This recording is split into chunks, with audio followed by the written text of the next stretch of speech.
the military genius who still haunts modern warfare, 200 years dead. Yet every major military academy on Earth still studies his battles like sacred texts. Ramil pored over his strategies in the North African desert. Montgomery referenced him constantly. Hitler was obsessed with him. Patton practically worshipped him. Even today, generals from Beijing to the Pentagon dissect his campaigns, searching for secrets that might give them an edge. Who am I talking about? Napoleon Bonaparte, the Corsican upstart who revolutionized warfare so completely that we're still trying to understand how he did it. And here, that's the mad bit. Most of his greatest victories came not from having more soldiers or better weapons, but from being absolutely brilliant at making his enemies do exactly what he wanted them to do. Today, we're diving into 3 of Napoleon's most jaw-dropping tactical masterstrokes. 3 battles that showcase precisely why this bloke's name still makes military strategists weak at the knees. Trust me, by the end of this, you'll understand why Napoleon wasn't just a great general. He was something else entirely. Let's start in 1796. Napoleon's 26 years old. He's just violently crushed a royalist uprising in Paris, which sounds properly dramatic, and as a reward, he's been given command of the French army in Italy. Now, this should be good news, except his army is an absolute shambles. 38,000 men who are poorly equipped, barely paid, and frankly not expecting much from their new young commander. His job? Face down 2 separate enemy forces. The Piedmontese have got 25,000 troops. The Austrians have 30,000. If Napoleon takes them on separately, he's got the numbers advantage. But if they link up, he's absolutely stuffed. Outnumbered and outgunned, fighting enemies on their home turf with interior lines of communication. Most commanders would have played it safe, set up defensive positions, waited to see what the enemy would do. Napoleon, he decided to gamble everything on speed, deception, and sheer audacity. Here's his situation. The Piedmontese are sitting around Sauario with fortifications near Milesimo. The Austrians are over by Acqui, fortified near Montenat, and heading toward Genoa. Napoleon's got his forces centered around Savona. Everyone expects him to march east toward Genoa, because that's the obvious strategic target. It's a major port. It's wealthy. It makes perfect sense. So Napoleon does something brilliant. He orders fake attacks toward Genoa. Just enough noise and movement to convince the Allies that's where he's headed. Meanwhile, he's quietly massing the bulk of his actual forces to the west, where nobody's paying attention. On the 11th of April 1796, he strikes the Battle of Montenat. The Austrians aren't ready for him because they're still watching Genoa, convinced that's where the action is. Napoleon smashes through them, routs the garrison, and suddenly he's in control of the mountain pass. Thicky bit. Those passes are exactly what the 2 allied armies need to support each other. By taking Montenat, Napoleon's just slammed a door between his enemies. Now they can't help each other. They can't coordinate. They're isolated. He doesn't pause to celebrate. Within 3 days, he's taken Milesimo. Within 4 days, he's got the whole area locked down. The Austrians finally realize what's happening. This isn't about Genoa at all. This young upstart has just separated us from our allies, and now he's going to destroy us individually. The Austrians regroup at Acqui, but they're completely cut off from the Piedmontese. Now, they do the sensible thing and retreat toward Alessandria, abandoning their allies entirely. The Piedmontese try to set up a hasty defense across the Taro River. But Napoleon's not having any of that. His forces catch up with them before they can even properly cross the river and surround them on all sides. The Piedmontese general, Colli, was actually quite competent and well-respected. Didn't matter. Napoleon's maneuver was so swift and decisive that Colli was caught completely off guard and killed in the chaos. By 21st of April, the Piedmontese army had effectively ceased to exist. In just 10 days, Napoleon had taken 2 armies that outnumbered him when combined and completely destroyed them by refusing to let them combine. Division, speed, deception, and overwhelming force. At the decisive point, these became Napoleon's signature moves. His troops went from being skeptical about their young commander to absolutely believing he was something special. His enemies went from dismissing him as inexperienced to being genuinely terrified of him. Now, fast forward 9 years. It's autumn 1805, and Napoleon's not some promising young general anymore. He's the Emperor of France, and he's stronger than ever. But Europe's had enough of him. Austria, Russia, and Britain have formed the third coalition with one simple goal: destroy Napoleon's empire before it gets any stronger. The Austrians, eager to strike before Russian reinforcements arrive, send their army under General Mack into Bavaria. The plan is to threaten France's allies and disrupt Napoleon's position before the Russians can join up. Sensible strategy.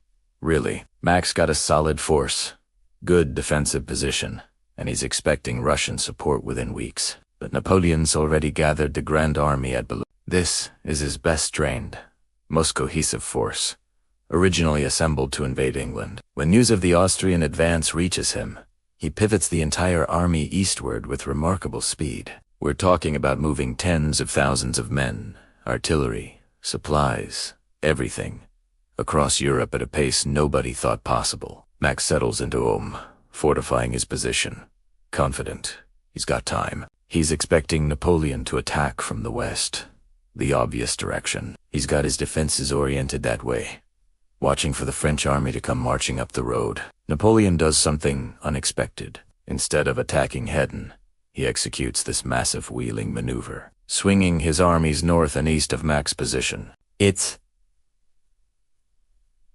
like, imagine you're watching the Western Road, ready for a frontal assault, and suddenly you realize the enemy's behind you. That's what happened to Mack.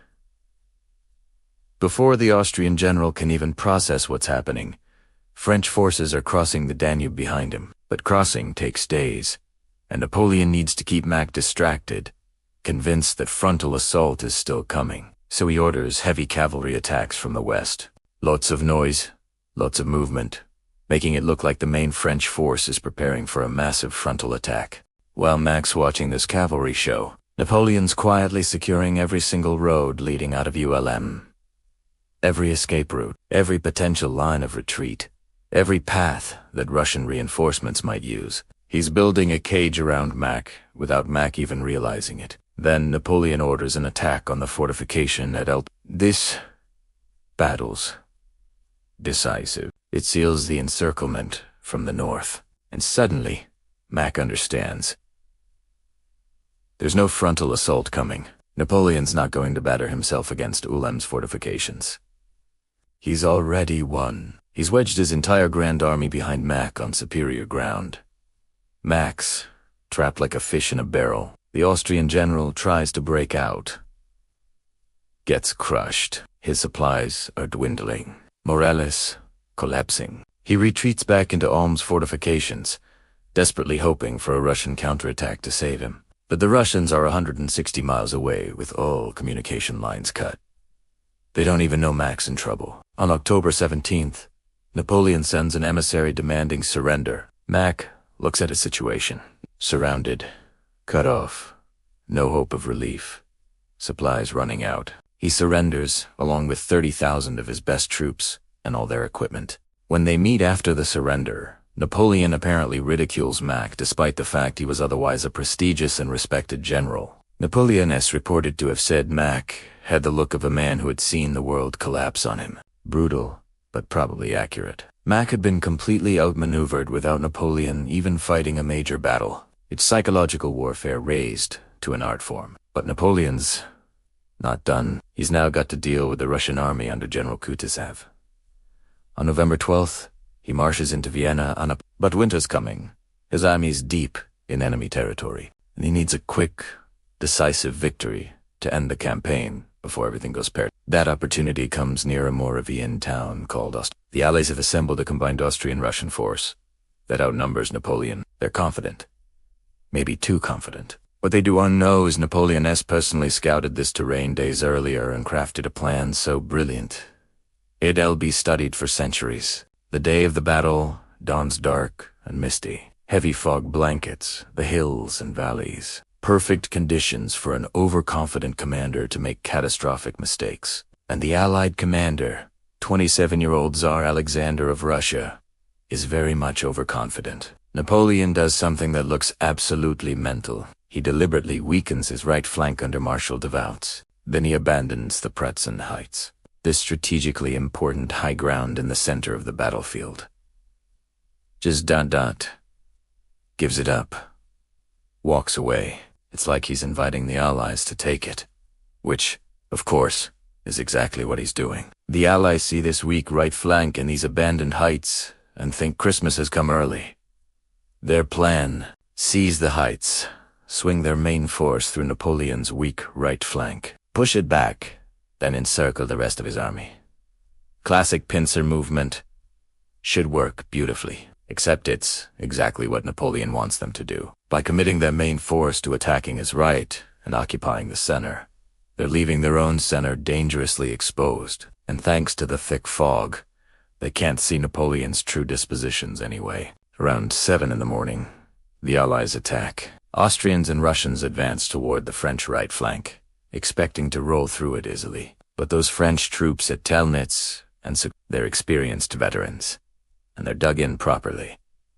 They hold stubbornly. Then Davout's reinforcements arrive, and what should have been an easy breakthrough turns into a grinding, bloody stalemate. While the Allies are bogged down on Napoleon's right and occupying the Pratzen Heights with the bulk of their forces, Napoleon springs his trap. French troops surge out of the morning mist and charge up the heights. The fighting becomes absolutely savage. Hand-to-hand combat. Brutal and chaotic. But Napoleon's got superior numbers at this decisive point now, and by 11 in the morning, he's secured the heights. The Allied army's been split in two. Meanwhile, French forces in the north successfully push back the Allies there. Napoleon now uses his central position on the heights to crush the bulk of the Allied army. That is, still locked in heavy fighting. They're trapped between French divisions and a series of frozen lakes. Many Allied troops try to flee across the ice. French artillery from the Pratzen Heights opens fire. The ice shatters. According to Napoleon's own reports, thousands drowned. That's probably exaggerated for propaganda purposes, but it's symbolic of just how crushing this defeat was. The Austrians sue for peace immediately, signing the Treaty of Pressburg. Russia withdraws from the conflict entirely. The Third Coalition collapses. And Napoleon, he's now regarded as the most feared and respected general in modern military history. So what made Napoleon so extraordinary? It wasn't physical courage, though he had that. It wasn't inspiring speeches, though he could deliver those. It was his ability to think several moves ahead, to understand not just what was happening but what was going to happen, to manipulate his enemies into doing exactly what he wanted by making his weaknesses look like opportunities. At Montenotte, he used deception to mask his true target. At Ulm, he surrounded an entire army without fighting a major battle. At Austerlitz, he deliberately appeared weak to lure his enemies into a trap that destroyed them. In each case, he won by controlling his enemy's decision-making process. That's why military academies still study him. Not because his tactics can be directly copied warfare's. Changed too much for that. But because his approach to his understanding of psychology and deception, his ability to seize initiative and dictate terms, those principles are eternal. Right? Here's my question for you. Which of these 3 battles do you reckon best showcases Napoleon's genius? Was it the lightning campaign at Montenotte that first announced him as a force to be reckoned with? The bloodless victory at Ulm that showcased the power of maneuver? Or the masterclass of deception at Austerlitz that cemented his legend? Drop your thoughts in the comments. And while you're at it, which other military commander should we cover next? If you enjoyed this deep dive into why Napoleon still haunts modern warfare, smash that like button and subscribe for more stories of military brilliance that changed the world. Trust me, we've barely scratched the surface of history's tactical geniuses. See you in the next one.